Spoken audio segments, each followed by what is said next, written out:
Bihar NEET छात्रा हत्याकांड, rape कांड। आज मैं बात कर रहा हूं बिहार के पटना में शंभू गर्ल्स हॉस्टल में नीट की छात्रा के साथ दुष्कर्म, उसके बाद उसकी हत्या के बारे में बात कर रहा हूं। मेरा सरकार और प्रशासन से सीधे तौर पर सवाल है कि उस बच्ची के, उस छात्रा की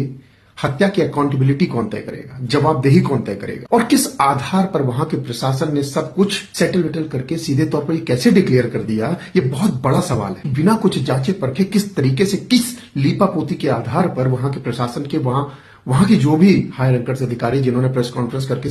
सारी चीजें पोस्टमार्टम रिपोर्ट की या फॉरेंसिक रिपोर्ट के पहले ही डिक्लेयर कर दी कि भैया ऐसा कुछ नहीं हुआ है, और उसके बाद से इतने सारे वीडियोस, ये मेरी बातें नहीं है, ये सीधे तौर पर इंटरनेट पे hundreds of material, thousands of materials, इतनी सारी चीजें फ्लोट हो रही हैं कि जिसमें सीधे तौर पर कहा जा रहा है कि किसी न किसी तरीके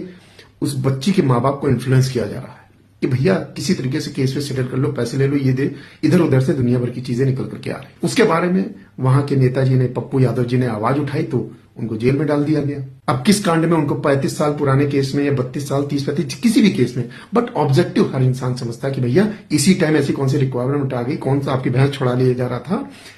ऐसी कौन सी रिक्वायरमेंट थी कि जब उन्होंने उस बच्ची के खिलाफ, बच्ची के लिए, बच्ची के सपोर्ट में आवाज उठाई, तभी आपको उनको गिरफ्तार करना था। देखिए, मैं किसी पॉलिटिकल पार्टी या नेता का समर्थक नहीं हूं, बस सीधे तौर पर बिहार पुलिस और प्रशासन से सीधे तौर पर सवाल कहना चाहता है, ये आपकी बच्ची भी हो सकती है, ये आपके घर की बच्ची हो सकती है, क्या आप भी अपनी बच्ची के साथ में ऐसा ही करेंगे? मेरा सीधे तौर पर बिहार सरकार में बैठे हुए जो भी गृह मंत्रालय है, बिहार पुलिस गृह मंत्रालय को ही रिपोर्ट करती होगी, तो मेरा सीधे तौर पर गृह मंत्रालय जिनके अंडर में, चाहे सम्राट जी के अंडर में आता हो, उप मुख्यमंत्री हैं, या जिसके अंडर में भी आता हो, या नीतीश जी के अंडर में आता हो, जिनके अंडर में भी आता, मेरा सीधे तौर पर बिहार प्रशासन से, बिहार सरकार से सवाल है। मैं जब उस बच्ची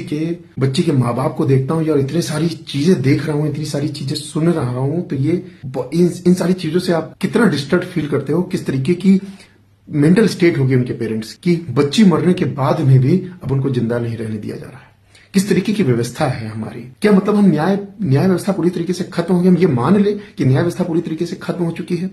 कि न्याय की गुहार में अगर आपकी पहुंच है, आप अधिकारियों से, आप जिस लेवल में आपके पास पैसा है या आप सत्ता में हो, तब तो आपकी सुनी जाएगी, नहीं तो अगर आप सत्ता में नहीं हो, आम इंसान हो, तो फिर आप भैया चप्पल चिटकाते रहो, आपका बच्चा मार दिया जाएगा, फिर भी आपको सवाल नहीं करने दिया जाएगा। मैं सुन रहा था कि भैया हॉस्पिटल में थी बच्ची, फिर भी उसको होश आया था, फिर भी उसको बाहर कर दिया गया, उनके पेरेंट्स को बाहर कर दिया गया, फिर पता नहीं इंजेक्ट करके फिर बच्ची को मार दिया गया, मारने वाला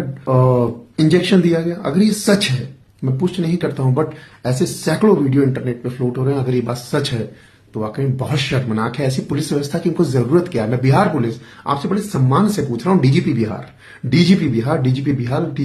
बिहार गृह मंत्रालय में आपसे हाथ जोड़ करके निवेदन कर रहा हूं, ये आपके घर की भी बच्ची हो सकती थी, आपके पड़ोस की बच्ची हो सकती थी, आपके नियर एंड डियर का कोई भी बच्चा हो सकता था। क्या आम इंसान की जीवन की कीमत एक जानवर से ज्यादा नहीं है? आप उस बच्ची के बारे में सोच करके देखिए, आज उनके माता पिता के ऊपर क्या गुजर रहा होगा कि बच्ची को होश आया, फिर उसको मार दिया गया। जब वाकई में इस बच्चे को इंसाफ तो मिलना चाहिए। ये लीपापोती जो हो रही है, ऊपर से नीचे तक सिस्टम में बैठे हुए लोग जिनके पास पावर है, वो तो कुछ भी कर सकते हैं। बट मेरा सरकार से निवेदन, अगर इसमें बिहार सरकार में बैठा हुआ कोई भी, जिनके अंदर इतनी भी गैरत हो, इतनी भी अगर उनकी आत्मा जिंदा हो, तो कम से कम इस बच्ची को न्याय जरूर दिलाइए।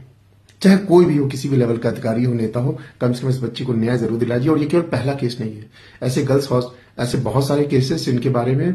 बिहार में बातें आती रही हैं कि वहां पे गर्ल्स हॉस्टल में इस तरीके के धंधे होते हैं। केवल सबकी बात नहीं कर रहा हूं, कुछ गर्ल्स हॉस्टल में मैंने कुछ न्यूज वगैरह देखी थी जो इंटरनेट पे फ्लोट हो रही है कि वहां पर कोई मनीष रंजन जी का नाम किसी नेता ने लिया था, और पता नहीं ऐसे बहुत सारे नाम आ रहे हैं। क्या सही है क्या गलत है इसकी तो मैं पुष्टि नहीं करता, बट मैं इतना जरूर कहूंगा कि प्रशासन या सरकार में बैठे हुए लोग, अगर आपके अंदर इतनी भी आत्मा जिंदा है, अगर आपके अंदर इतनी भी गैरत है, तो कम से कम फेयर इन्वेस्टिगेशन कीजिए और जो भी दोषी हैं उनको जल्द से जल्द बिहाइंड द बार कीजिए। धन्यवाद। जय हिंद, जय भारत।